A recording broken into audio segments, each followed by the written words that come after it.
कामिका एकादशी की कथा सुनाते हैं। इसका नाम है कामिका एकादशी और इसको पवित्रा एकादशी भी कहा जाता है। कामिका का मतलब हुआ सब कामना को पूर्ण करने वाला। पवित्रता का मतलब हुआ अत्यंत पवित्र करने वाला। यह कथा धर्मराज युधिष्ठिर ने कहा कि हे माधव, आषाढ़ शुक्ल देवसैनी एकादशी और चातुर्मास की व्रत हमने आपसे सुन ली। अब कृपा करके श्रावण मास के शुक्ल पक्ष की एकादशी, कृष्ण पक्ष की, पहला पक्ष है कृष्ण पक्ष की एकादशी को बतलाए। श्री कृष्ण भगवान कहने लगे कि हे युधिष्ठिर, इस एकादशी की कथा को एक समय ब्रह्मा जी ने नारद जी से कहा, वही मैं आज तुमसे कहता हूँ। नारद जी ने ब्रह्मा जी से पूछा कि हे पितामह, श्रावण मास के कृष्ण पक्ष की एकादशी का क्या नाम है, क्या विधि है, क्या महात्म है, यह जानने की मेरी बहुत अत्यंत इच्छा है, इसलिए आप बतलाइए।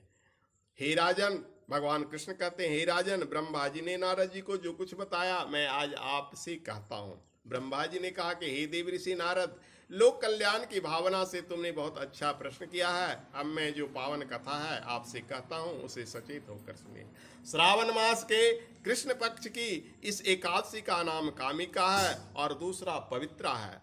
इस एकादशी की कथा सुनने मात्र से वाजपेयी यज्ञ का फल मिलता है। इस दिन शंख चक्र गदा पद्मधारी भगवान विष्णु का पूजन किया जाता है। इनके श्रीधर, श्रीहरि, विष्णु, माधव, मधुसूदन आदि अनेक नाम हैं। उनकी पूजा का फल सुनो।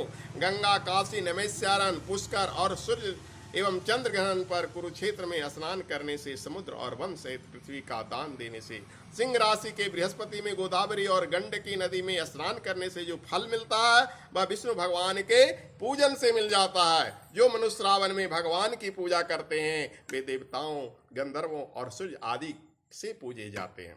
हे नारद, भीषण पापों के कीचड़ में फंसे हुए और संसार रूपी समुद्र में डूबे हुए मनुष्यों के लिए कामिका एकादशी का व्रत ही उद्धार करने वाला है।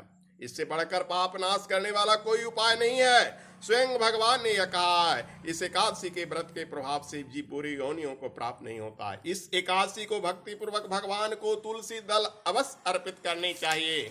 भगवान इससे प्रसन्न होते हैं जैसे जल में कमल। इस व्रत के प्रभाव से अंतिम समय में मनुष्य यमराज की यातना तथा नरक के दर्शन नहीं करते हैं और सीधा स्वर्ग लोक को जाते हैं। विष्णु भगवान रत्न, मोती, मणि और आभूषण से उतने प्रसन्न नहीं होते हैं जितने कि तुलसी दल से। तुलसी दल अर्पण का फल 4 भार चांदी और स्वर्ण दान के बराबर है, इसलिए भगवान को तुलसी सर्वाधिक प्रिय है। समझ गए ना।